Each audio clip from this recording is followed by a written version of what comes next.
time for illegal ham in the face. But bro, where's the banjo? Some Cleveland sports shows try to give you hot takes, but only one can give you a big old piece of hot ham. Welcome to Illegal Ham to the Face. Talking all Cleveland sports. And don't forget our Fat Boy Tuesday, where we also ham it up with some fun food topics. Without further ado, let's serve up some ham. Here are the Ham Boys, Fatty, and Big Bry.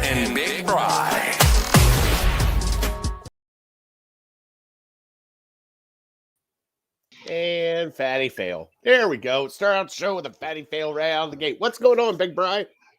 How you doing, man? I'm doing good. You're looking dapper tonight. Thanks, sir. I swear one of these days I'll get a setup down here, but it's very low on the priority list right now with other home improvement stuff going on.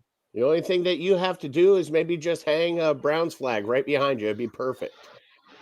I have some memorabilia over here sitting on this couch. I just got to find a good spot for it. So I don't want to unveil it too early and then it looks kind of haphazardly. So we'll wait. We'll wait for the big reveal. All right. Bud, how was your week? You have a good week? Good, yeah. I mean, other than being, as the Childs would say, wicked cold, it's been pretty good. I haven't signed up for this in December in a while. So and I just looked at the forecast over the next week or so, and it doesn't get a whole lot better. So unfortunately, we'll tough through it. Jocelyn's in here. What's up, bro? What's up, Bri? What's going on, sis? How you doing? So we got a great show for you tonight. We are going to do trivia, which is my turn for trivia tonight. I got a wonderful Cleveland Cavalier trivia for Bri tonight. We are going to, which is also brought to you by Say Dogs Cleveland. We're going to talk about another Browns loss to the Tennessee Titans. We are going to do Fat Boy Tuesday, buddy. We're talking buffets. And then we are going to rank our top 3 buffets. And the only reason why I brought it up is this weekend, we were in Sandusky, and I don't know if you saw the clips that I put out there, but we went to Sandusky Bay Pancake House and had some amazing food there. I mean, amazing. I had a waffle burger to die for. Waffle burger. Yeah. So I don't know if I've ever had those. So it was a waffle, 2 smash patties, cheddar cheese, bacon, fried egg, and a maple cream sauce on it. Wow. So it was sweet like and salty, and it was delicious. I like the creativity. Now, is that considered like a lunch dinner item, or is that on their breakfast menu? So they're only open from 8 to 3 p.m. So everything on their menu. So they do have lunch items. Like they have different burgers there you could try. So I tried their signature burger, which was that one. Hope got the French toast. It was like cherry colossal French toast. It's like their Christmas special. So she got that. The boys got some short stacks, hot chocolates, Bloody Marys. You can have mimosas there. Dude, it was a great place. So I'll let everybody know. Go to our TikTok, our Instagram, and our YouTube shorts. And the video's out there. You'll see the food as it comes out fresh. And give us a like. Trying to get the owner to come on the show with us sometime and talk some breakfast with us, because he was, dude, talk about a guy working. He was working the whole room. He was back in the kitchen working. He was helping out the wait staff. He was helping out everybody. And he came up to us and asked me if I like my burger. And I asked him, I'm like, are you the chef? He goes, no, I'm the actual owner. I'm like, dude, this is bomb. He goes, I'll put my burger up against anybody's burger. I'm like, really? He's like, oh yeah. So the confidence there is, and dude, it was that good. Right. I didn't even set it down. You know how you normally pause, you sit the burger down, you look at it. Nope. That burger just stayed in my hands the entire time. I was about to say, John Taffer would be impressed by that owner, kind of doing it all. But so did they have a buffet also, or where's the buffet? So the reason why we went with buffet is because the night before we went to the Golden Corral buffet. In Sandusky? Yes, and it's been a while Oh, since okay. I've been at the Golden Corral. I And got you. we had some fun there. We had like 12 of us there. So we had like 6 adults and 6 kids, I think. Or no, 6 adults and 7 kids. So we had a group. But yeah, we decided to go to Mhm. Golden Corral. First time I've been there in a while. And I wanted to talk about buffets and, like, your favorite things about buffets, that also ranking our buffets. So, Oh yeah. and Justin's already, now he's talking shit to Jocelyn. This is going to be a great night. I'm going to be watching Jocelyn and Justin fight with each other tonight. Be like old times in high school, buddy. There you All go. right. It's been a while. All right, Bri, do you have any shout outs this week? I think the only shout out I have is to my mom, who's going through it right now. She seems to be doing okay now, but she went on a cruise in Europe about a week ago, maybe a week and a half ago, and she just hasn't really been feeling great. And she went into the hospital, and turns out she has like a double lung infection. So Oh, thankfully, by the grace of God, she's been progressively getting better. But as you can imagine, being in a foreign country, in a hospital all by yourself, because the people that she was traveling with were on a cruise, so they had to go to their next port. So kind of left her behind. But so thinking about her, praying for her, and hopefully, God willing, she says she hopes to be back in the States by tomorrow night. So yep, where's she shout at? out to her. To be honest, I don't even know, because I feel like one of her messages said she was in Germany, but then one of her posts to we have a family group on Facebook, letting people know what was going on. She said she was in France. So Germany, France, 6, 7, I don't know. Yeah, It's pretty the much. same. I mean, that's just a drive, right? It's fine. Right. Well, I'm glad she's doing better, bud. Yep. That's definitely scary, especially when she is in freaking Europe and sick. Right. Yeah. So I mean, I couldn't imagine I'm a baby if I was in Medina and dealing with that. I'd be not a happy camper. So I couldn't imagine going through it by herself in a foreign country where, I don't know. She said she has a couple doctors that speak English, but they only come around once in a while. So got to be frustrating. Thank God for technology, man. I know it's very simple to a lot of people, but the fact that I can text her and she can get it within 5 or 10 seconds and then text me back and she's halfway across the world is just wild to me. Yeah. Justin said we had a golden alert earlier today. For a minute, I thought it was Fatty was in town. And then Chris is rubbing it in. Good evening, gentlemen. I'll be enjoying my bye week in fantasy this week. Oh, okay. Yeah, we got to get into that because I don't know.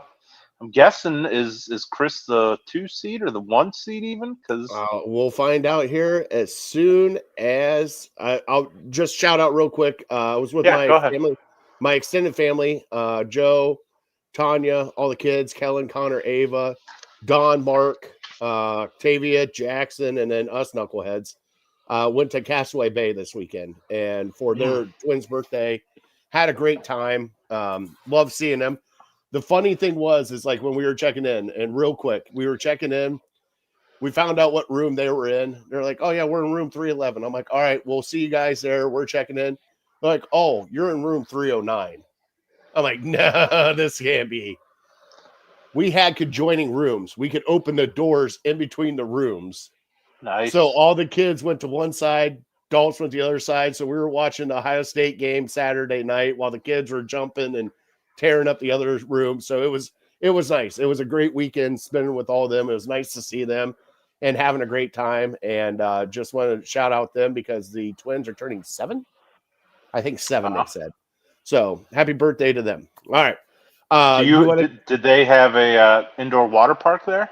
Yes, they do. And it's actually, Did you partake? Oh, of course I partaked. They had a Nice. wave pool. Let's see here. They had a wave pool. They had obviously the jungle gym where all the kids were at. They had a hot tub.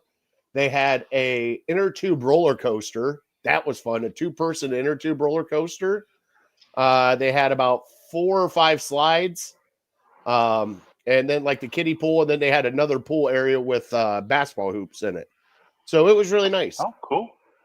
Were there some adult beverages enjoyed? What kinds? So there were. I did not partake on Saturday night, but there That's the only were. reason you go.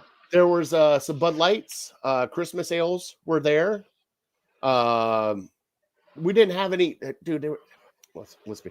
They were so freaking expensive at the Strawberry daiquiri. I know. Don't they have like an all-you-can-drink or something, or one of those Mondo No. cups? It wasn't one of those, buddy. Like, hey, I got a slice of pizza and a pretzel with cheese. Guess how much it was? Gosh, I don't even want to know. Like Sam's Club, you're looking at $3. $15.75. Yeah, unfortunately. Yeah, so that's where we were at. That's where we were at with that one. But no, it was good. It was a nice place, seriously, and it was on Groupon. We got the room in the water park so Saturday night. We got there Saturday at 11. Did the water park pretty much all day, and then we went back Sunday and did the water park again up until about 2:00, and then we came home. So no libations during the Ohio State game. No, I couldn't. I wanted to. Hey, I wanted to about the fourth quarter. We'll get into that too. All right. That's all I'll say about that. Yeah. Surprised we haven't seen our boy in the chat yet. Who's that? The Bears. Oh, I know. I meant to text him. Shoot. Maybe I'll text him later. All right. So let's get our legal hand to the face fantasy football update. Let's see here. Standings right now. We do have, let's see here. Chris did get a bye. He finished second at 10-4. Portage County Prostitutes got a bye. And what was their record? 11-3. They lost this week. So they lost. He started 11-0 and then lost 3 in a row. 3 in a row. Wow. It's not a good look. Not a good look. So let's get the, let's see here, schedule playoff bracket. Here we go.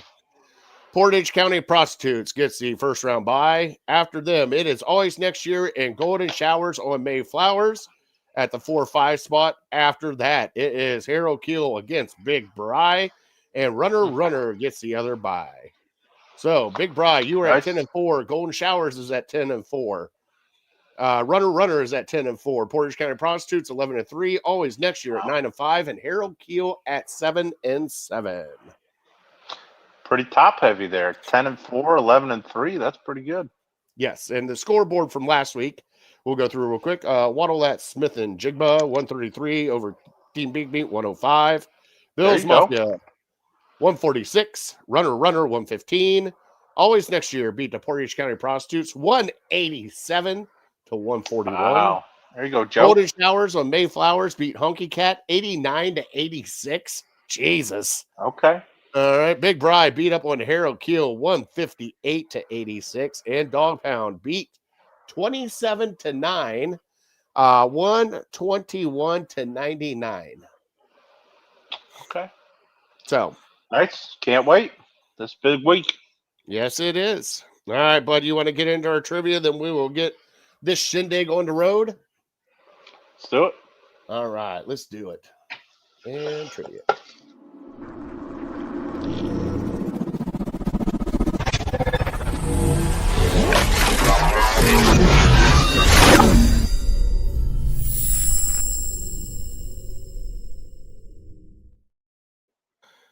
Trivia is brought to you by City Dogs Cleveland. As always, I'm gonna have a little quick interrupt here and move.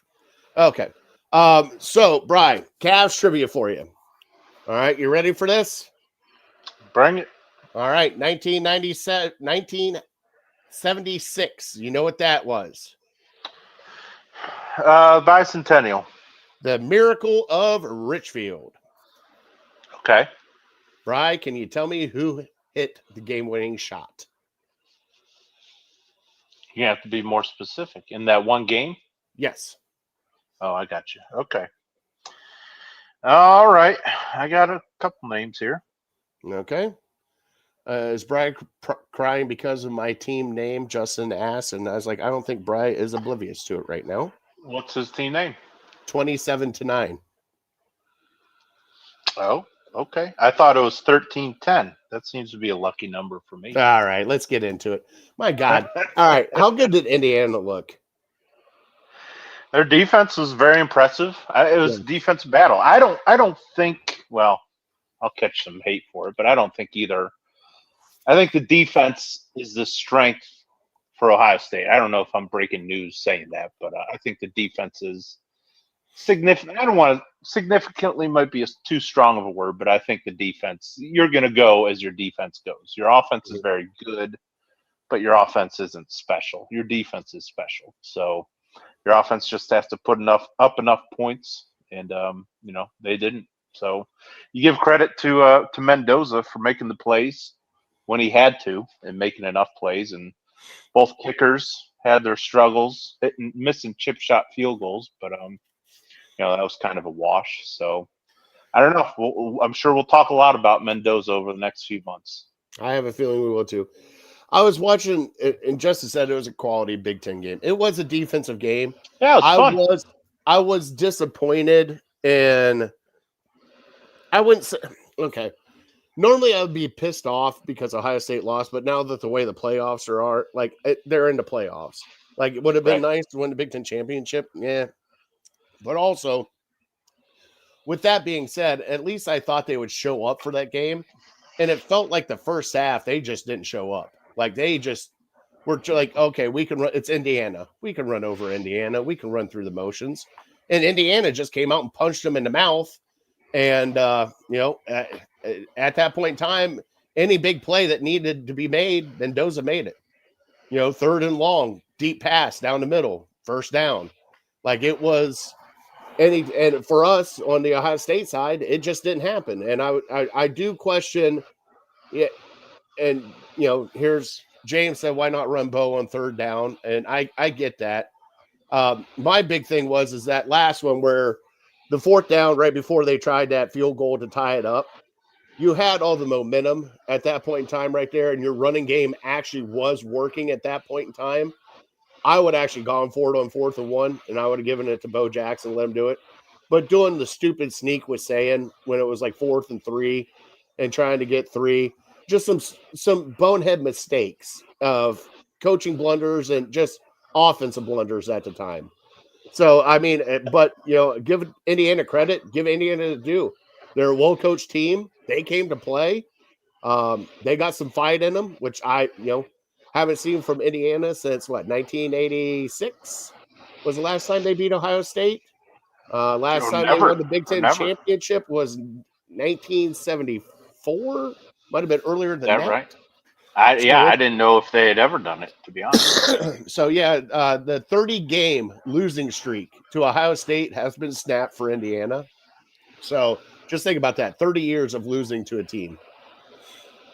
Well, yeah, I mean, that's why I said last week nobody's going to be rooting for Ohio State. Ohio State's the big bad, they're the Dodgers. I've said it before. And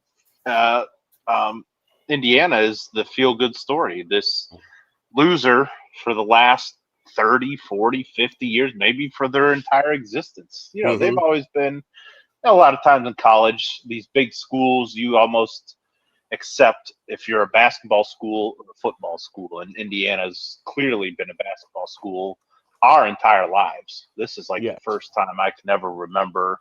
Now with Michael Penix, maybe that kind of started to turn the tide a little bit because he was very good for them. But other than that, I really can't remember a significant Indiana team. So for them to go out and do what they're doing, I think is great for college football because it's not your Ohio States, it's not your Georgias, it's not your Alabama, it's not your Notre Dames, these teams that have dominated over the years. So, I'm rooting for them. Obviously, they beat Ohio State, so I don't hate that. But I'm starting to get into this Mendoza guy. I'm just starting to kind of learn a little bit about him. His personality reminds me of like a Kirk Cousins. Mm-hmm. Not the coolest guy. He's not Baker Mayfield's Mr. Suave. He's kind of a football nerd a little bit. To me, he really looks like Joe Thomas. Like if he shaved his head and you just pictured Joe Thomas and him saying all this stuff in these post-game interviews. So I think he's a guy that Cleveland can kind of rally around, whether we're in position to take him, whether we have the draft capital to move up and get him. Maybe, who knows, we're not even looking for a quarterback. We have plenty of weeks to discuss that, months to discuss that coming up. But it's fun to have a competitive game, because up to this point, Ohio State has not been tested other than Texas. Texas was the only team that really kind of hung with them, but Texas offense looked terrible, looked god awful for 3 or 3.5 quarters. So there's going to be a lot of people that think Ohio State would kick their butts if they played again, and that's probably because Ohio State has more talent than Indiana. So whenever a team that has less talent just kind of puts it together and makes plays, it's kind of a good thing for college football that it's not just predictable, that the number one team in the preseason wins every game and then they win at the end of the year. So I'm all for it. I know it's Ohio State, so that's why I'm on that side clearly. But I'm just saying in general, if it was Georgia losing to Ole Miss or Georgia losing to South Carolina, I think that's good for college football. Yeah, but the thing is Ole Miss and South Carolina have had teams that have been relevant. They've had teams that have finished top 10. They've had teams like Indiana's not been there. This is new for them, and I'm loving it for them. It makes the Big Ten look better because guess what? Absolutely, it's not so top heavy. And Brian, I'm not going to lie, I'm loving this kind of new era of college football because there's more parity now in college football than there has been. There's not yet. It's starting to get there. Ohio State spent $20 million and they won the title last year. They spent the most and they won the title. So in order for there to be parity, we need Indiana or I don't know who else is in Texas. No, Texas A&M spends a ton of money too. How can you say there's not parity when James Madison and Tulane? Yeah, are they 21-point underdogs? No, but still. So if they win, I agree with you. If they get blown out, oh yeah, I understand that. But it's Notre Dame got pushed out. How awesome was that? Yeah, I was loving every minute of that. And Notre Dame would probably beat those two teams by 30. And guess what? They should have gotten a conference and taken care of their own shit. So I don't know what to tell them. Yeah, that's the discussion. I almost think somebody made a point today. I can't remember who, but somebody made a point that the end goal for the NCAA or what's left of the NCAA is to get 16 teams in. So maybe they did this to kind of show that, well, we need 16 teams because we had to leave Texas, this giant school, and Notre Dame, this historic powerhouse. We had to leave them out. So we need more teams. We need 16 teams. And so that's why we can have that discussion that there's no way that Tulane and James Madison should both get in. Not a chance. Now, I do if they win, then we can have that discussion. But right now, it's ridiculous. Now, I do want to ask you, because we grew up with the BCS and everything else. So as of right now, Indiana would be in the national championship game in the BCS. Yeah, I'd be okay with that. Would Ohio State get a rematch national champion? No, of course not. They just lost to them. You don't get back-to-back. You don't get back-to-back games. It would be Georgia. We talked about it with Georgia, Michigan. Indiana. Yeah, and what did it turn out that year? Ohio State got blown out by Florida.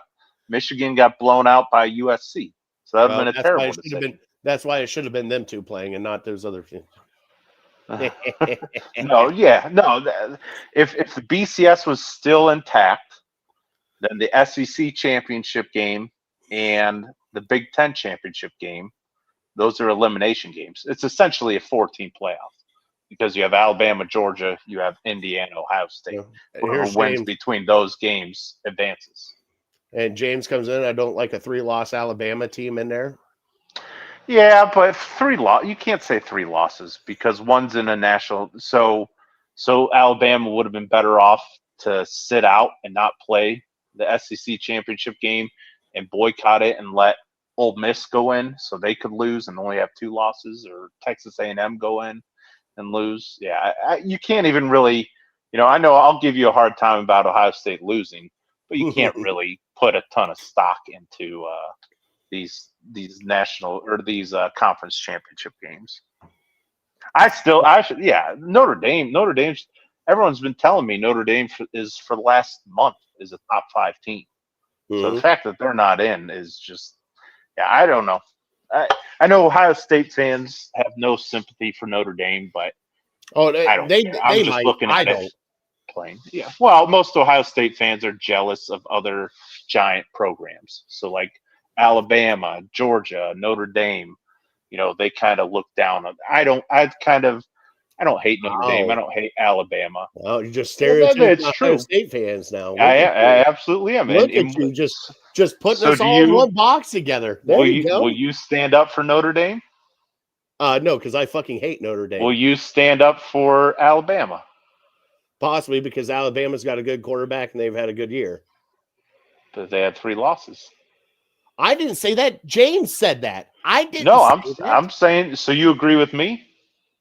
I don't care about the SEC. I really don't. Whatever one gets in. Spoken like a true Ohio State. As long as Ohio State is in the playoffs, I don't care, Bri. Well, their path got easier without Notre Dame, I think. I'm not saying they can't beat Notre Dame, but Notre Dame is for sure one of the 10 best teams, probably one of the 5 best teams. Didn't Ohio State thump them last year? That was last year. Do you know how college sports works? Oh, there's turnover every year. Turnover every year, except for Ohio State, obviously, because they just they have a new quarterback. Oh yeah. Well, thank God Nick Saban retired. You got Julian Sayin and Caleb Downs out of that deal. I'd say that was a pretty good deal for Ohio State. Well, Nick Saban retired because he didn't want to have to deal with, I'm a 5-star recruit. No, Michigan sent him up. Because I'm a 5-star recruit and I don't want to play for you anymore because I'm not getting any playing time and you're locking me in on the bench. Okay, I'm going to leave. That's what happened. Let's be honest. No. Oh, if you want to be honest, it's all the BS that college football has turned into now. With kids control their own destiny rather than coaches. So nobody wants to coach. That's why Harbaugh left. That's why Nick Saban left. That's why all the good coaches are getting out of college football. Mm-hmm. And yet we have a good coach still in college football, which is the Indiana coach. And there's some other good coaches. We're not going to talk about Lane Kiffin. Lane Kiffin is a piece of shit. I like this. We've been talking college football a lot here. Well, it stinks. The reason why is, Brian, I'm kind of honestly done talking fucking Browns. I don't want to talk Browns today. I mean, if we could talk college football the rest of the time. What are you talking about? The Browns are finally getting interesting. Are they? Are they really? Yeah. They lost to a 1-11 team. They're interesting now. Okay. I mean, it's not 13 points and throwing 2-yard outs. But it's also your defense. All right, here, hold on.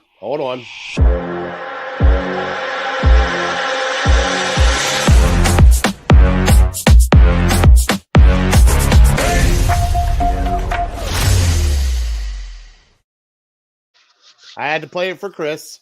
All right, Brian, let's fucking get into it. I told my wife tonight, she's like, and she's, by the way, we're a little timed on this because I do have to get the kids in bed.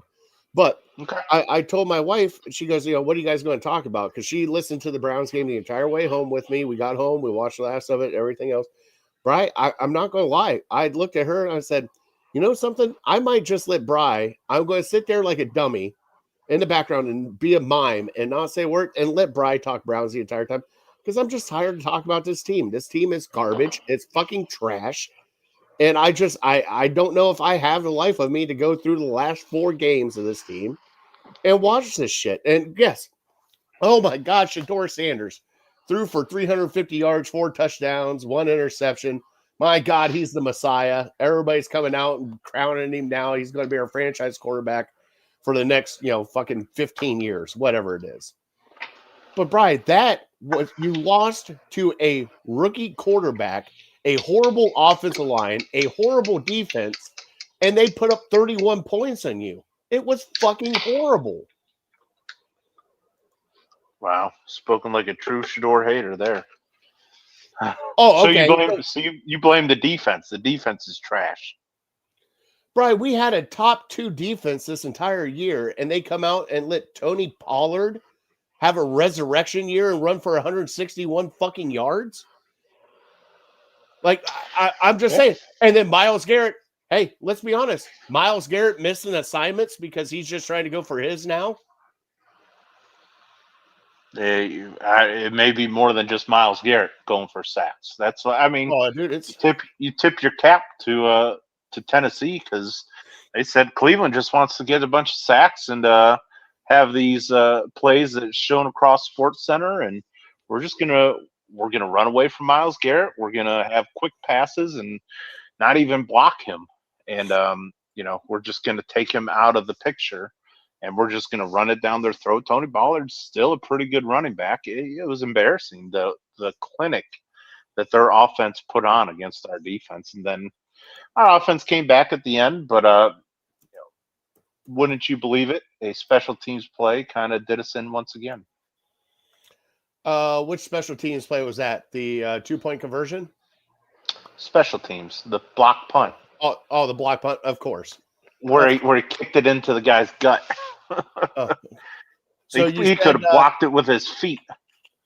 Okay, so you said Tony Pollard is a really good running back. Okay, so let's he's see. He's a good. I didn't say maybe I said really good. He's a good running back. So yes, I know his stats probably don't bear that out. Let's see here: 161 against us, 60 yards against the Jags, 20 yards against the Seahawks, 22 yards against the Texans, 40 yards against the Colts, 18 yards against the Patriots, 34 yards against the Raiders. Yeah, he's a good running back.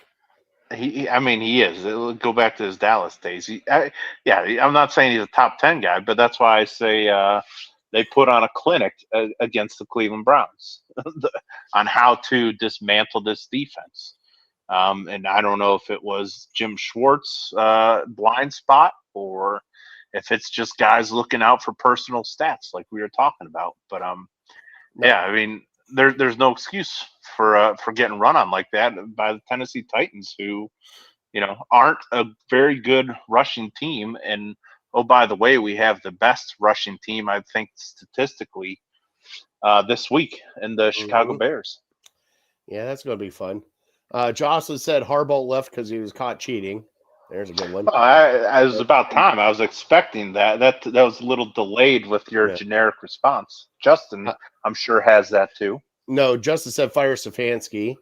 And then Young Spaz is in here. I believe the excitement is finally in, waking up and seeing you have a franchise quarterback in the building already. After one game. One game. Here we go. Yeah. You can get excited about that, right? What's wrong with that? It was his best game. You got to give him that. Rest up. So, I mean, you can't separate the player from the person. That's your problem. Bri, he did have a good game. I'm going to give him his kudos. He had a good game. I'm not saying he didn't. There you go. Is that the best game a Cleveland quarterback has had this year? Oh, guaranteed, yes. Okay. It has. So give him his flowers. And he gets the starts the next game. He's going up against a very good defense with the Bears. He's going to be going up against a very good defense with the Bills. He's going to be going up the defense against the Steelers. We'll see what happens. But we're not here breaking down. We're not here looking forward to those games. We're talking about this Tennessee game. What did you like? What did you like? What didn't you like? I like some of the throws he did, right? I really do. The pass to Njoku in the end zone, even though they called him out on the radio, said he had Fanning wide open in the middle. The pass to Judy, especially the one to Judkins, like he actually, and plus, Bry, I did like there at the end when he was scrambling around and just kind of took it himself, put the shoulder down, went right in the end zone. Now, the one thing I also didn't like is, you're a football player. you're still down 2 scorers and you're going in with wrist up after every time you got hit this entire time they're doing wrist up to you. But that what it is. You have to accept and think the household that he was raised in. His father is Deion Sanders. His father invented swag. I don't love using that term, but whatever you want to call it, that's Deion Sanders. And he could back it up. So he grew up in that household. So there's not a chance that any of those kids aren't acting the same way their father did. Now, negative side, Brian, the defense looked like shit. Special teams looked like shit again. I professed that I thought Stefanski would be fired if they lost this game. I am still surprised he has a job, and Chris has came in here and said that, how Stefanski's still the coach. Coaching blunders lost us this game, especially when you had a hot hand there at the end of the game and you decided to run a fucking wildcat. And everybody can tell me, well, the play was wide open if the play was run right. I don't give a shit. Like, you had 2 2-point conversions that you failed on. And Shedeur Sanders should have been in there for that last 2-point conversion. He had the hot hand at the time. You got to ride the hot hand. And Stefanski goes, oh, let me try a triple reverse with a flea flicker. And I laughed because one of the videos I saw, you remember Waterboy when he's up in the... I laughed so hard at that because that's all I see Stefanski doing. My cousin Adam sent it to me, and it had the Shedeur head on Adam Sandler and the Stefanski head on the coach. Like, oh, he thinks about faking. And absolutely. But it was just, it was on Judkins. He made the wrong read. He should not even a read. He was supposed to pitch the ball. That's what it would take the snap, run right, pitch the ball to Larvin, I think it was. But his instincts took over when he had the ball and he's looking for a hole. And then he's like, oh, crap, and there's just too many working parts with guys who aren't used to doing that. So, and I really thought it wasn't a great call. I didn't go back and really look to see if it would have worked. But just me being like a Tennessee defensive player, they tried the Wildcat before. And I've backed the Wildcat in certain situations in the past because it has worked. Like when you're first down and goal from the 1 yard line, run the Wildcat 3 times, you're almost guaranteed a touchdown. But when it's one play from the 2 yard line and you're running the Wildcat, you have to get 2 yards. And they proved earlier in the game that they completely blew up our Wildcat. It did not work at all. So you knew the Browns weren't going to just run the ball Wildcat again because they knew that they can't just get 2 yards because it's not that easy when they know. So you knew there was a wrinkle coming. And so it was almost pretty predictable that they would run the wrinkle there because, we'll get them thinking that we're just running up the middle. And it's like, no, they showed earlier in the game that they can stop you. And you didn't even – I think we lost yards on it. So you knew that wrinkle was coming. It was predictable. Just putting guys in situations where they're just not comfortable. They haven't done it enough. And, unfortunately, it came down to that. I don't know why. I still don't really fully understand the analytics that say when you score to go down 2 touchdowns or score to go down 1 touchdown, you go for 2 because you can go for 2. You just have to make 1 out of 2. And, it ended up costing us the game. It worked for the Jets a few weeks ago, and it cost me my survivor pool when they were playing the Bengals, and they scored. They went for 2. They got it. And then all they had to do the next time they scored was kick an extra point, and they win by 1. So I understand it a little bit, but it's just very risky, especially, you would think if we're going to go down and score 2 touchdowns to tie it up, we're going to have all the momentum. So let's just kick the extra points. And Schmidt has been great this year as of recent with extra points. So, I wish they would have just kind of done that. And, for sure, that's the conversation is, why do you take Shedeur off the field when he just had a great drive? And don't get me wrong, it was very much assisted by the Tennessee Titans and their personal fouls. So it's not like he was perfect, but they were, somehow, some way, we got into the end zone. So he was feeling it. But yeah, I wish, in hindsight, being 2020, I wish he would have just kicked the extra points. Justin's coming up with conspiracy theories. Young Spaz came in and said, I keep hearing it's the Titans. Well, it's the Browns. Put comparable talent around him, and the results will look as good as the talent. We fair. will see. We will see. But yes, I mean, now, the crazy thing about it is our offensive line. The only healthy starting offensive lineman we have is Joel Bitonio. Yeah. The oldest guy who we've been concerned about this whole year about his health. He's been our go-to guy, our rock, and now unfortunately with Posick out, he just, I mean, receiver and offensive line are a problem for all of our quarterbacks. So yeah, you'd like to see him with a better group around him. Yeah, Posick is out for the year, and with an Achilles. I think I saw Ford is out for the year too. Yes, he is. They put him on injury reserve too. So we got two guys out on that. Teller is out this week again with calf. They're still doing Teller dirty. Conklin's probably back in Michigan somewhere. I don't know where the fuck Conklin is. Well, speaking of Michigan, Michigan's winning against Villanova, 67-35. What are you talking, basketball? I've moved on. Oh, that's football season's over. Yep, basketball season. Okay, so I'm glad you guys got a basketball team. All right. Ohio State's basketball team's pretty good, right? No, God no, we're horrible. No. Tab on them. Hey, get them turned around. We're a football school. All right, we don't play basketball. You don't go there to play school either. Yeah, well, yeah, true. That's true enough, and I can't even argue that way. Let's get to Justin's conspiracy theory. Stefanski is coaching trash because Haslam wants a dome, uses poor play to get, saying it's the weather. Okay, Justin, you got to get off of that. What did he say? To get Julian saying? No, he's trying to. Oh. Justin, Justin says Ohio State plays basketball, ? Yeah. Bri, this game against the Titans, you and I talked last week. I was very high. Like, I thought this was, hey, it's a gimme. I thought this was a gimme win. And, man, Tennessee came out right out of the gate and just punched you. And you just never responded until the end of the game. And like you said, special teams gaffes again, a block punt. Bri, that wasn't even a block punt. I'm pretty sure that tackler could have picked up Bojorquez and just carried his ass to the end zone if he wanted to.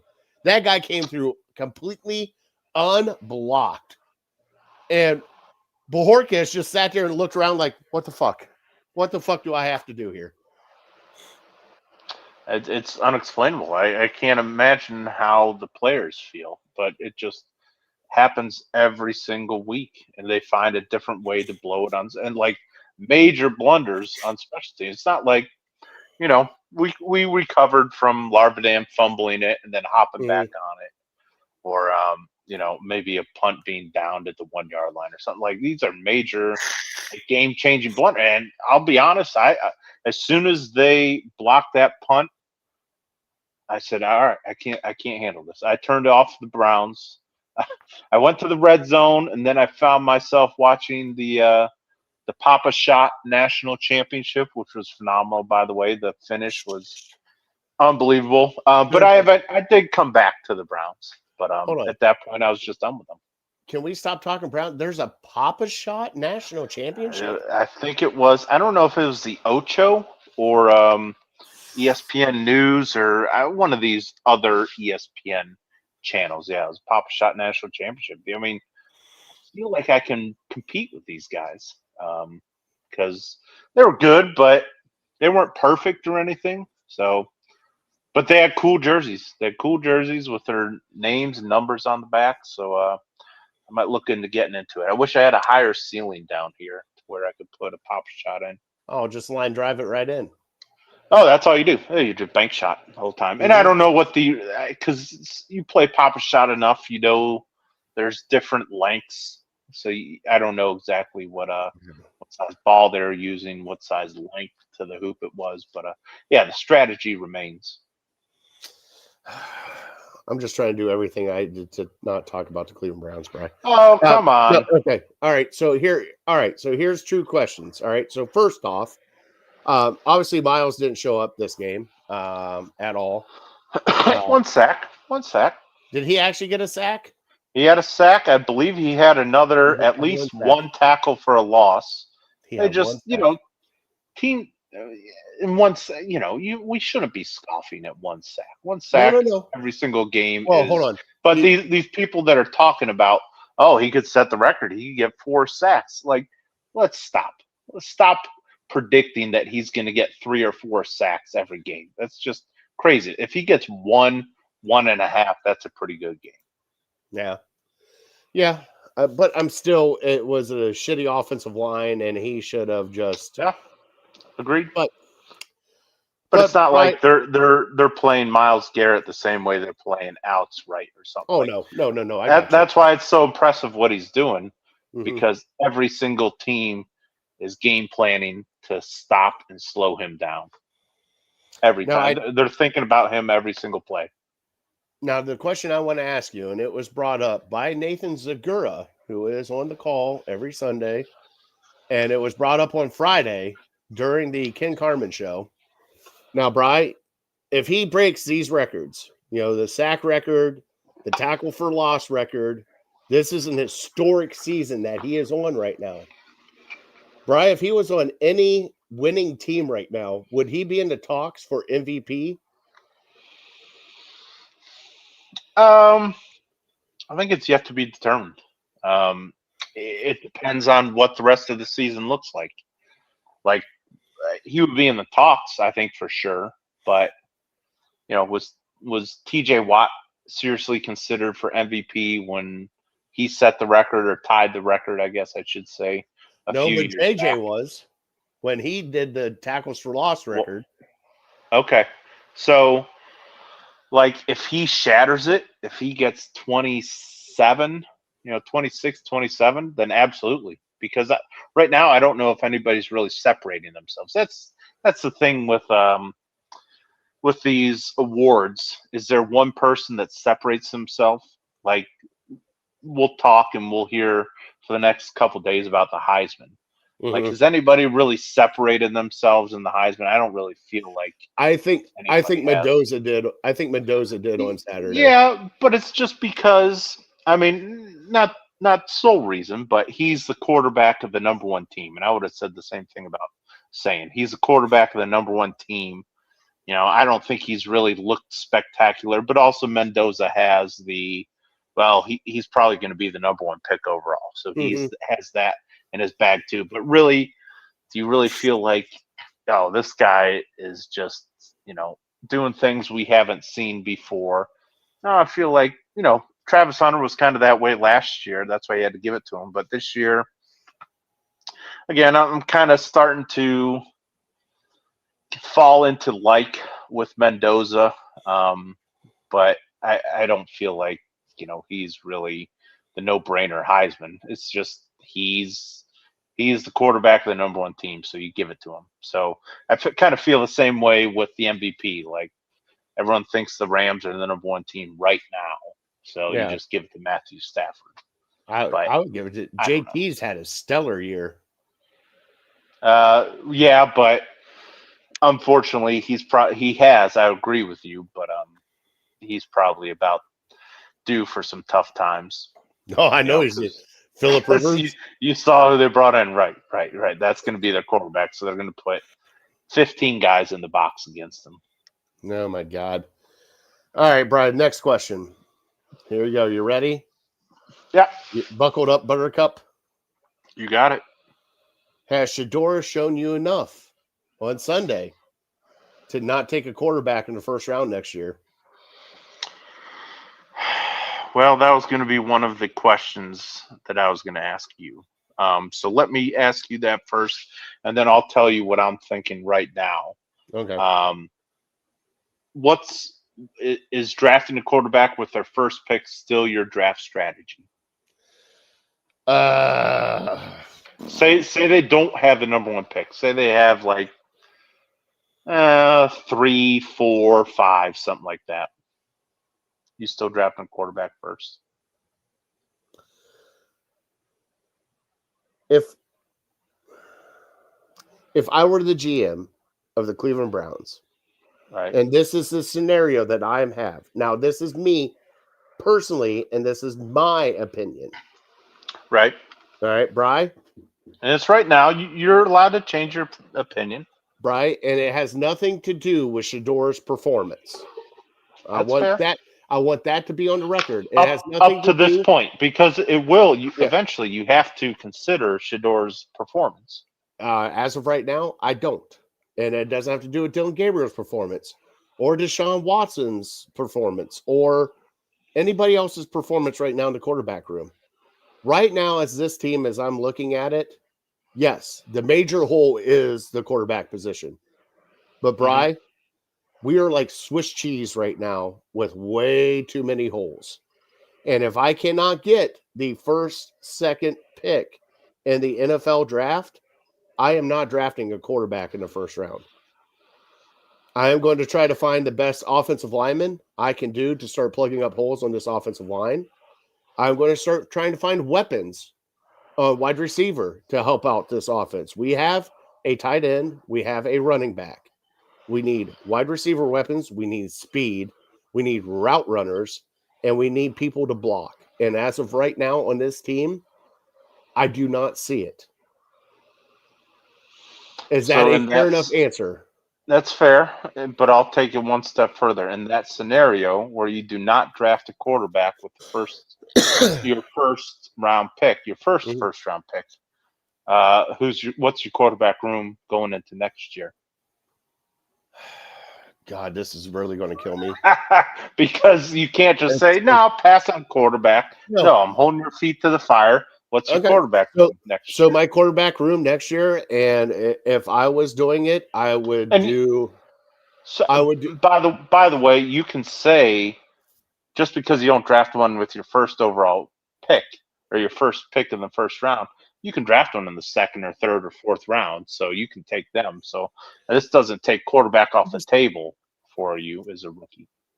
Right. It would just seem stupid if they picked one in the second, third, or fourth round next year, wouldn't it? Because you already took one in the third round and the fifth round. Like, why would you like if you're going to go for a quarterback next year, Brian, you're going to go for a top quarterback. You're not going to go mediocre quarterback again. Because that time it'll be Deshaun Watson, Dylan Gabriel, Shador Sanders, and a rookie you drafted in like the third round or second round. At that point in time, Brian, that's a coin flip shit show right there that I don't want to be a part of. Hey, guess what we're having again? A 4-person race again. You know what I'm saying? So is that your quarterback room? Give me your depth chart. If come May 2026, what's your depth chart? As of right now, from what I've seen from Dylan Gabriel, he hasn't shown me enough. So starting next year, and by the way, I would trade for a quarterback. There's somebody easier said than done. Easier said than done. Mac Jones. I think he's a free agent if you can afford him. I would start, honestly, I would start Shador. Okay. And God, I hate saying this. I fucking really hate saying this. Actually, I don't even think he'll be on the team. I'll do Shador and Dylan next year. I think that even though all these reports, Mary Kay Cabot, the latest one, Adam Schefter on Saturday night said he'll be back. Oh God, yeah. I can't, Brian. I can't see it. Like, and that's the other thing. Like, your owner came out and said twice it was a huge mistake. It can still be a mistake. I understand, but I still don't. If your owner comes out and says it's a mistake, that guy shouldn't be playing. And if he is, your whole thing's a clown show. So you're doing what the media does, and you are saying you are just taking one clip. I don't believe he ever used the word mistake. I don't know exactly what he said. Oh, I'm sorry. We took a swing and missed. That's admitting you had a mistake. I don't even know if he said we missed. I think he said we took a big swing or something like that. So, but then the media twist it to say, "Oh yeah, he hates Deshaun Watson." Well, I I'm didn't just say he hates Deshaun Watson. He well, was he at went to his his wedding. So right. Yeah. So they're So- buds. I think he was a groomsman. But yeah, for the first time, I'm starting to think that maybe there's a possibility that that you go into next year with. I'm with you, Dylan Gabriel. Let's just clean the decks with him. Mhm. You know, if we get a new coach, new GM in here, and they don't love any of the quarterbacks where we're It doesn't matter. drafting, If we get a new we GM and we new might coach, be in.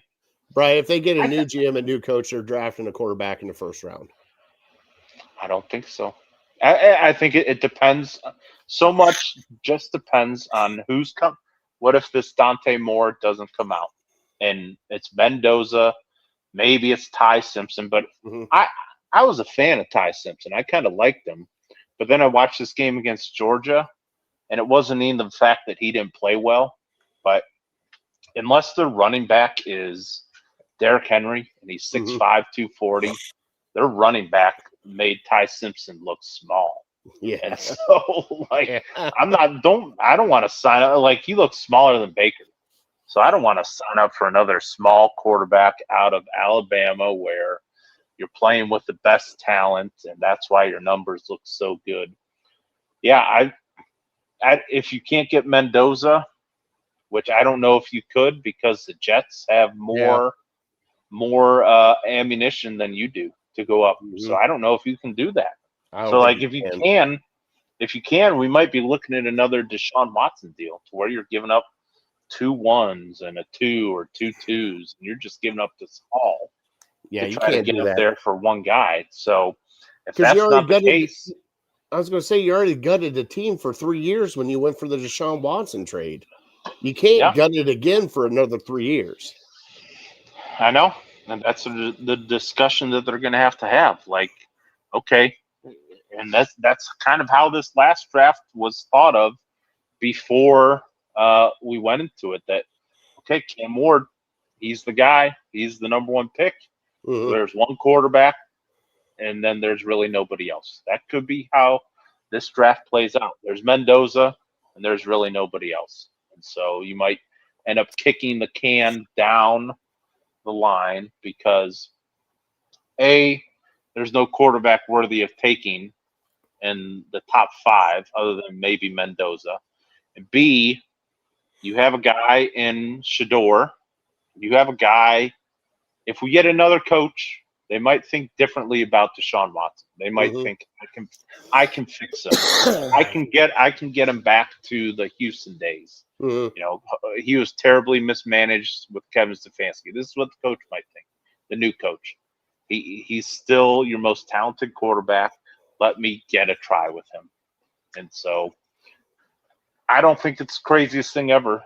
Me as a fan, I think a second year of Shador Sanders and Deshaun Watson on his very last chance in the NFL, you already have to pay him anyways. I think that's a better quarterback situation than what we went into this season with. Oh, I can guarantee. Yeah. Even though I hate Deshaun with a passion, and I don't want Deshaun to see the field ever again as a Cleveland Brown, but I agree with that, Bri. I do. And those are your emotions getting into it. But no, I agree with that. But the bad thing is, though, is at that point in time, if they both suck, let's just say this last 4 games, Sanders looks like shit because he's playing. If that's the case, then you're stuck. Yeah. Unless you just put all your chips into hoping Deshaun Watson, magically regains his form. That's the only option. Would you sell the farm to shoot up to get Mendoza? Man, it's so early. And the Browns are. I mean, we can revisit this. Yeah. I think so much of that is yet to be determined on how Shador looks. If Shador looks pretty darn good, and you say you can't just even if he looks average to above average, you can't just give up on a rookie going into his second year when you really don't have another great answer at quarterback. Because there's a chance he turns into Kirk Cousins. There's a chance he turns into a elite Jameis Winston, the best Jameis Winston we've seen. So, like, you can't just flush that down the toilet because you're looking for this Messiah. Yeah.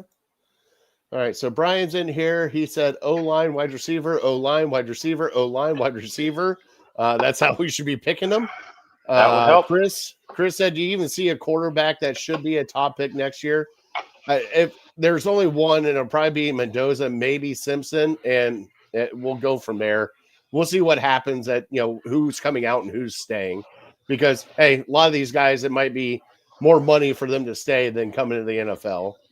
Let's see here. James said I'd draft an offensive line first.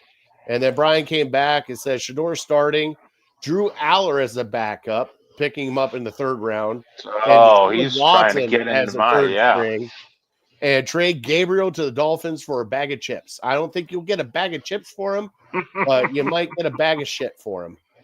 All right, Brian, let's talk about the Bears. Let's move this along. We got into – so the Bears are coming up. We're playing in Chicago. In Chicago. Yep. Brian, it's going to be like -10. It's going to be a Bears running game that's probably going to run all over us again. It's going to be shitty outside. Brian, what do you think is going to happen in this game? Man, it's hard because I don't think the Bears are that good. Like, their record's very good. Certainly they're better than what I expected them to be this year, and their run game is pretty darn good, so you have to respect that.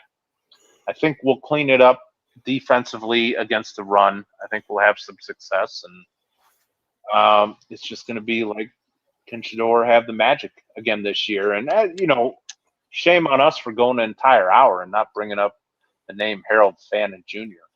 I know. That guy's played an unbelievable star. Yeah, that's what you do to number one wide receivers. You just throw it up to them, and you let him go make a play for a touchdown, and he did that. And so a rookie out of Bowling Green, I thought I heard something about if he needs X amount of yards to be the leader for Browns franchise as a rookie in receiving yards. Yeah, I mean, he's just been unbelievable. He surpassed my bold prediction. Yep, my bold prediction this year was that he would be our second leading receiver. To this point, he's been our best receiver. Certainly the most consistent and the most confident receiver that we have. You just throw him the ball and he just finds a way to get it. So yeah, I don't know if that means David Njoku's days are numbered in Cleveland, but you don't want to take this guy off the field right now because he's just making play after play after play. All right, so the rookie receiving record is 986 yards. And Bri, bonus question: can you tell me who it was? I want to say Braylon. No, before Braylon. Before Braylon, 1999. Oh, Kevin Johnson. Kevin Johnson, 986 yards in the 1999 season. He's a stud. And Harold Fanning is at hold on, I gotta scroll down as I'm reading it. 619 yards. Is that all? Okay, well, he still has what? 4 games left? 4 games left. So yeah, that's a chance. That's a chance. All right, give me your breakdown of the Bears. I'll be back. Oh, you suck. All right, so the Bears. Oh, God, I just want to see a good game.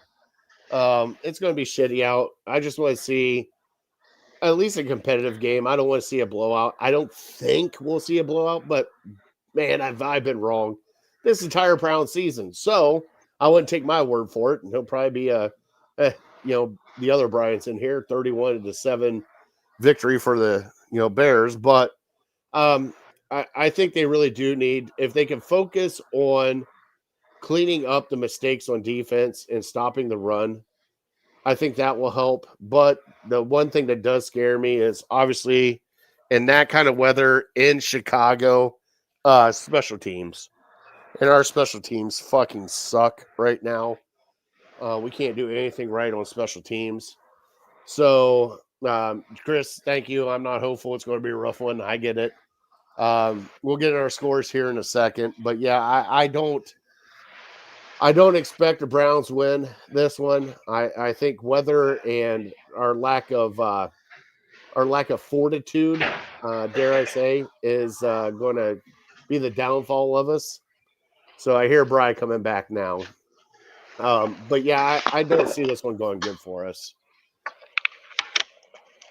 Let me add Brian. Brian, add you back in. I said I don't see this one going good for us. I think the weather is going to play a huge part in this. And with our special teams still sucking, I don't think it's going to be good for us on Sunday, bud. Do you think we can find someone to sponsor my pee breaks every single episode? We can find out. I'll start because I'm due for a pee break here myself, but I'm trying to hold it in till the end of the show. You can go. I can filibuster if you want. No, it's all right because we're getting ready to get into Fat Boy Tuesday, and I want to show you the clip. So, Brian, what's your score for Sunday against the Bears? Yeah, I mean, at this point, it's hard to pick the Browns. They just find ways to lose games, be it defense plays well, offense stinks, offense plays well, defense stinks, special teams always stinks and finds a way to hand them points. So we'll say the Bears 23, the Browns 19. Go Bernie. Ooh, a 19er. Holy cow, Sure, I haven't go heard Bernie. a 19er in a while. All right. Well, we're specialists at the 2-point play, so I'm sure we'll find a way. I'm going to go it's going to be a tough one. It's going to be a tough one this week, Brian.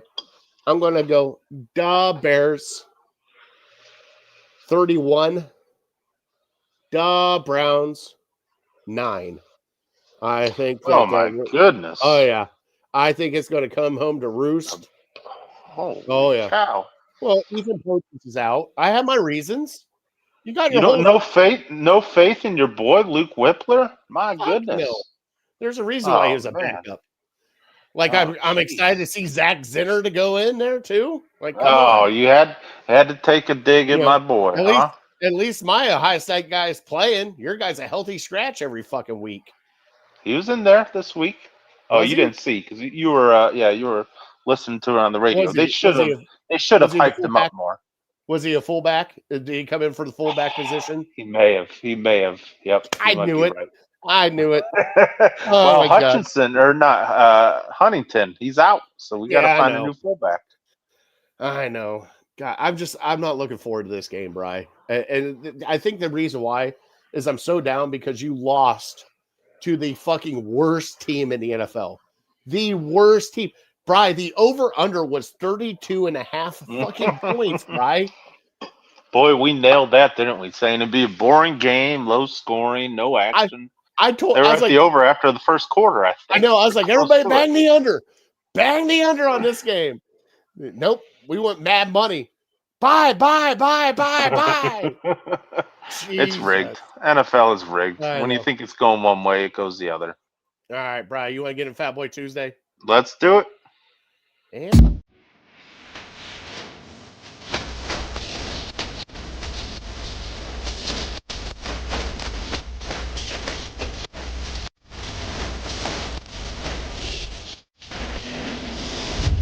And now, it's time for Fat Boy Tuesday. All right, Brian, I do have a special clip for you. All right. Download it. You want to see the waffle burger? See it.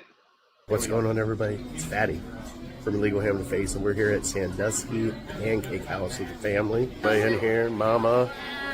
Got the Knuckleheads. Got Uncle Joe. Stay tuned. We're going to be showing some food coming up here soon. See you guys later. We got our food. Take a look at this deliciousness. We got the cherry colossal French toast over there. You got some short stacks with some bacon. Then you got this mamma jamma, the waffle, sunrise waffle burger. Can't go wrong. Come here and get some food. Try it out. What do you think, buddy? You know it's legit when they put the sticks in it to keep it together. They had to, because that waffle was falling apart as I was eating it at the same time, because it was like really crispy. And man, it was so good. But That's what you we're eat. done. Crispy We're waffle. done talking waffles. We're talking buffets, Bri. Now, we went to a buffet. It's been a while since I've been to Golden Corral. Mhm. The rolls, amazing. But also, it's been a while since I've seen the Golden Corral, so it's been a while since I've checked out all the stuff they had. Brian, they really do have everything at this freaking buffet. There was a salad bar. There was a meatloaf station. There was pizza. There was chicken tenders. There was mac and cheese. There was chicken nuggets. There was steak. There was fish. I mean, it was pretty much anything and everything you wanted. Price was okay. I think for all four of us to eat there, Brian, ended up being like $65. Not terrible. Not With terrible, drinks? right? With pop, but yes. Now, do you tip? I've always wondered. Do you tip at buffets? We did, because I our know. guy that was taking care of us, I believe his name, and I gotta remember his name. I don't remember his name. He was amazing. Anytime that we needed anything, drink, whatever. Plus, we had 7 kids with us, so he was always True. over helping us out, stuff like that. So Right. we did at the end. Now it wasn't a huge tip. I think everybody kind of chipped in $5, so he ended up walking out of there with maybe a $20 tip from us. Sure. But we did, because I felt that he deserved it because he did such an awesome job. Right. I mean, hit us up in the comments if you guys think. But Brian, I wanted to ask you, when you go to a buffet like that with Golden Corral, what's the first counter you're going to? Like, are you going to grade? Are you going to sightsee first and then kind of hone in on the stuff you want?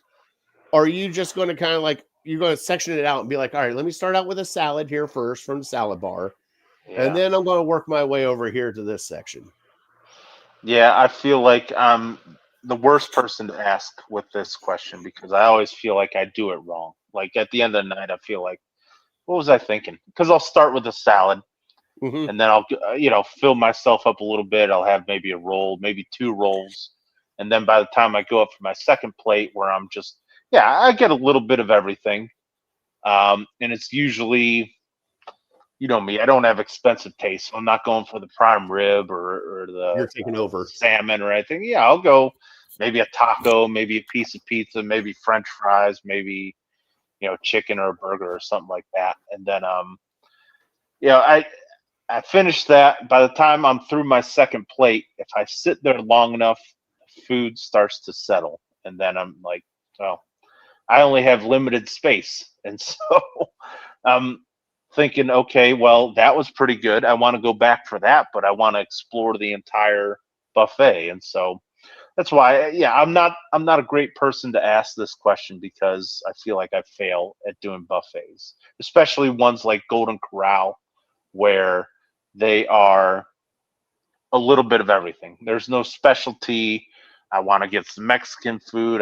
Maybe they have, sweet and sour chicken or something.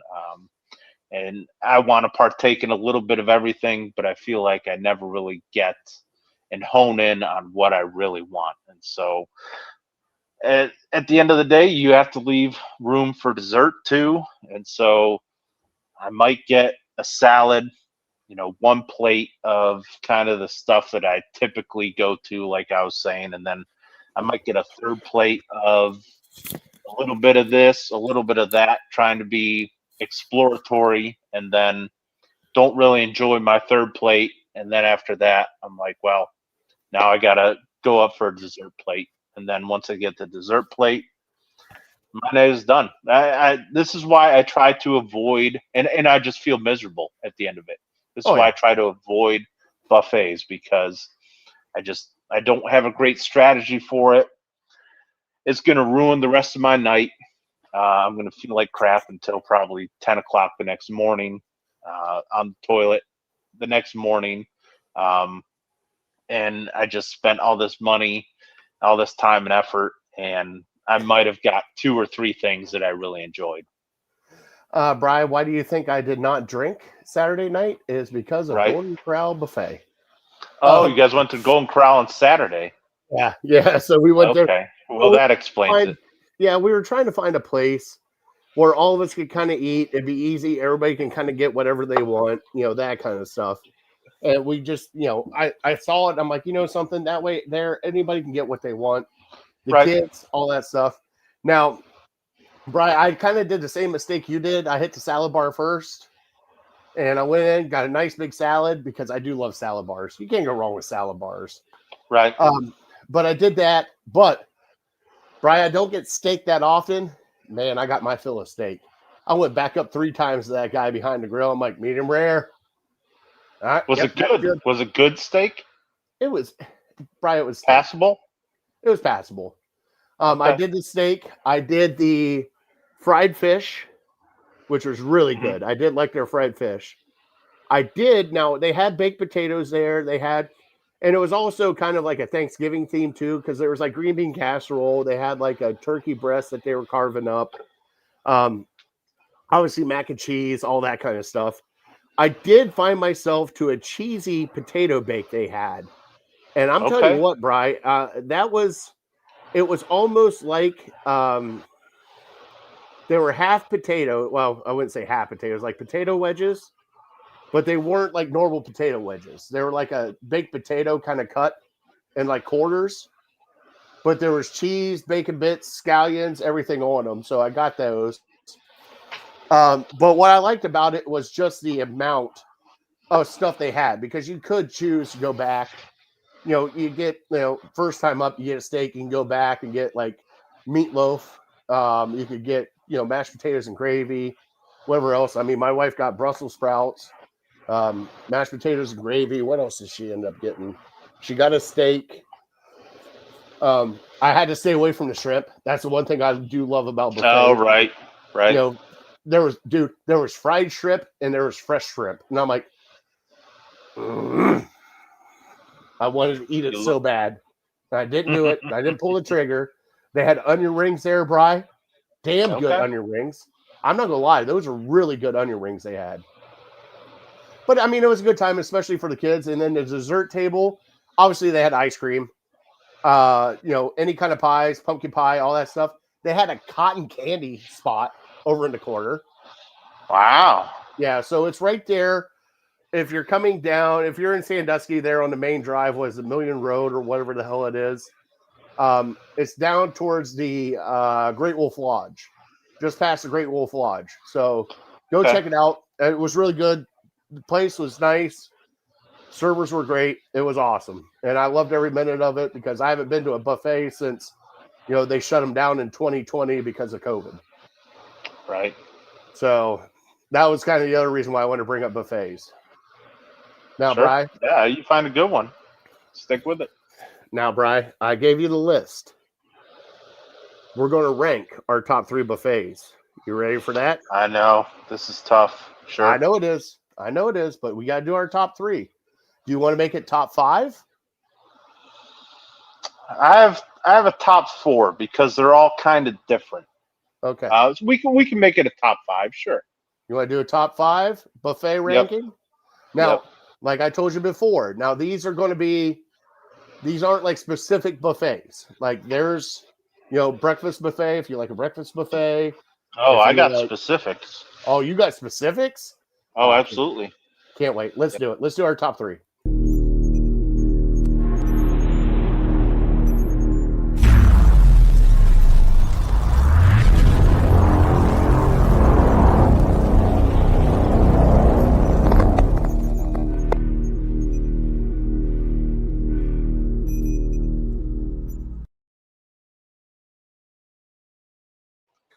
All right, Brian, do you want to go first? You got your list ready. Sure. Now that I have to put it on paper, I feel like I'm forgetting one.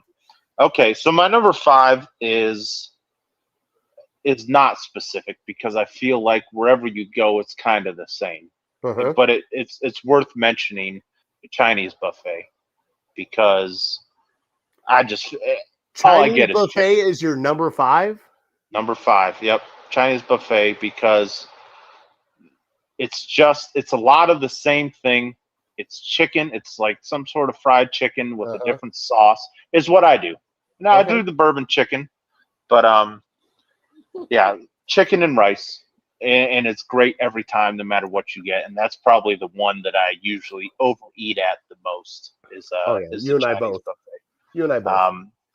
For whatever reason, it feels like it doesn't fill you up until you're 5 plates in, and you're begging for mercy. So number 5 is that. Number 4, I'm going the salad bar at Ruby Tuesdays, and there's not many around. There used to be one in Medina.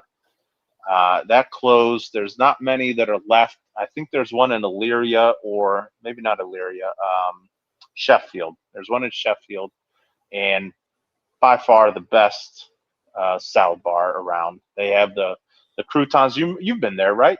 The croutons, the fried croutons. The pumpernickel that are like soft. I know what you're talking about.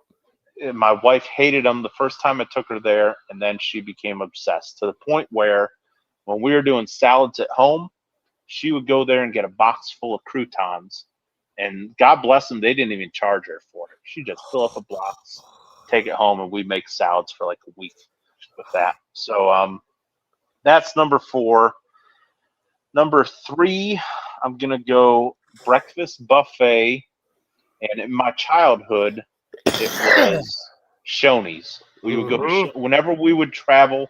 We would take family vacations down to Hilton Head, and we would always it was a tradition for us to stop at a Shoney's, and we would get the breakfast buffet. But the one I'm thinking of more recently is Eaton Park, and again, another one that's kind of shut down, unfortunately, over the last few years. There was one in Medina that is shut down. It's now a Chick-fil-A, but Eaton Park breakfast buffet, they just had a little bit of everything. It was just phenomenal. And then number 2, a little nostalgia for me with probably the first buffet that I ever went to was Ponderosa. Did you ever go to Ponderosa? Oh, hell yes, I went to That was Ponderosa. like the original. I can't even tell you what they had or what was great about it, but it just for whatever reason makes me happy thinking about the Ponderosa. I don't think there's many left. No, at there's least one in in Northeast Columbus. Ohio. I think Oh, there's is there? one Okay. left. There's one left in Ohio, and I believe it's down towards Columbus. I keep seeing people going there to eat, and I want to get down there and have it one last time before it goes away. Okay, nice. So then my number 1, more recently, probably the last buffet I've been to, I've been to it maybe 2 or 3 times in the last few years, but it's good every time. And I feel like we're on borrowed time with it because I feel like they can't be making a ton of money because it was like $13 or something for this buffet. They would just do it on Monday nights. It would be at On Tap here in Medina, and it's wings. They have some pizza, but it's primarily wings and French fries. And it reminds me of I don't know if they still do it at Quaker Steak. Do you remember the Quaker Steak? Oh yeah, I remember. I don't know buffet, if they do, lunch though. buffet we would go to. I Yeah, don't know so if they it's do, like though. that. Bone-in wings, about 4 different flavors. Boneless wings, 4 different flavors, and a bunch of fries and some pizza. But that's all you needed. I get you. That's a great one. I like that. Bri, you ready for my top 5? Mm-hmm. Number 5 is going to bring you back, buddy. You went to Ponderosa. Okay. Bri, Pizza Hut lunch buffet. Oh, I forgot about that. Right. That was yeah. definitely one of my 5. Oh yeah, that Pizza Hut lunch buffet was just smack, and they brought out so many pizzas. You just sit there and get it. Right, number 4 for me, and this is closer to our work, and this is much that you and I used to get all the time, even though sometimes it got expensive as shit. The Heinz salad and soup bar. Oh, okay. That's right. Do they still do that? They still do that. Now they don't do that Really? like they used to, but the salad bar and the soup bar is still there. And Okay.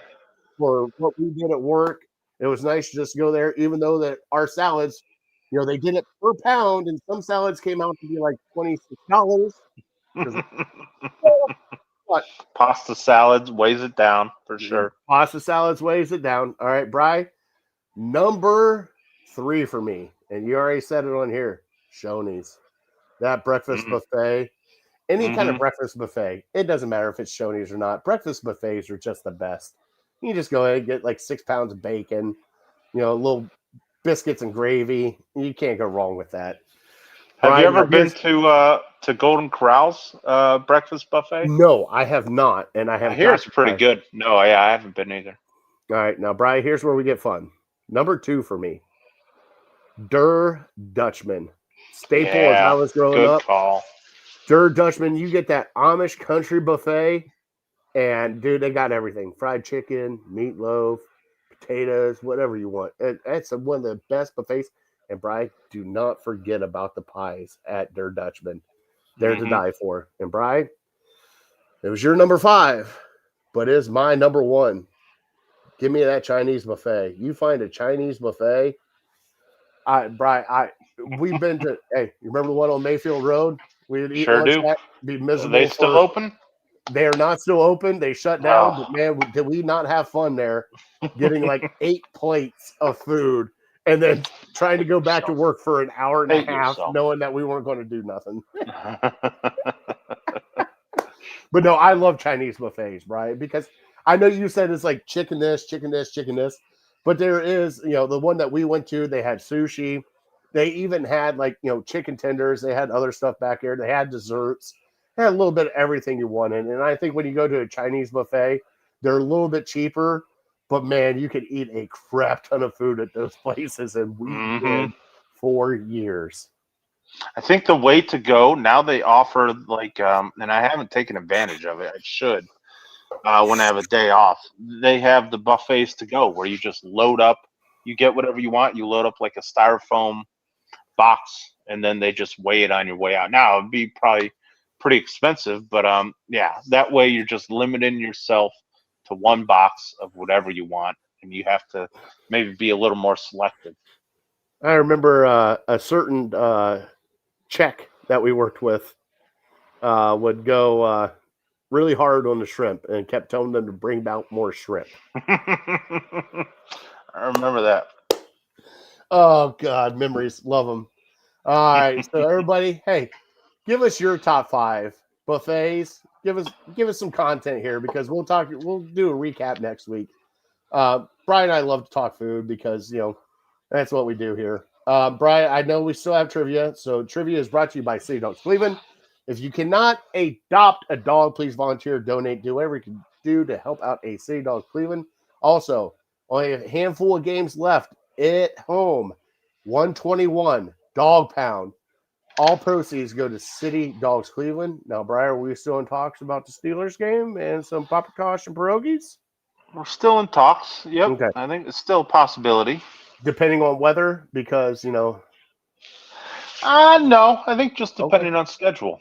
Okay. All right, bud. So I asked you, 1974. I think it was 74. Might have been 76. 76, you said.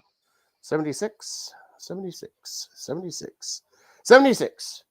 Who hit the winning shot in the famous 1976 Miracle of Richfield playoff game? Well, I have to give credit to Cavs legend and current announcer Austin Carr. Would be my guess. It is not. The only other one I thought of was World Be Free. Dick Schneider. Oh, not a chance I would have got that. Not even close. Dick Schneider hit the game-winning shot. Love Dick. Bri, I'm going to clip that. Yeah. Hold on and pause and look at me, Bri, when you say that. And okay. Nope. All right, everybody, thank you guys so much for watching Legal Ham to Face. We love you guys. Please give us that like, subscribe, and follow on all of our socials. So you know where we're at Ham Illegal. Have some fun. Brian, we're at the end of the time of the show. We want to thank our troops, first responders for everything you guys do. especially Pearl Harbor was yesterday, remembrance of Pearl Harbor. So, thank you to all of our veterans and all of our service members. We can't do it without you. We love you guys and thank you guys for your service. Brian, God bless them. God bless you. God bless America. All right. We're Legal Hand of the Face. We're definitely uncorked, unloaded. We're out. We'll see you next Tuesday, possibly with a Browns win. Hey, hey.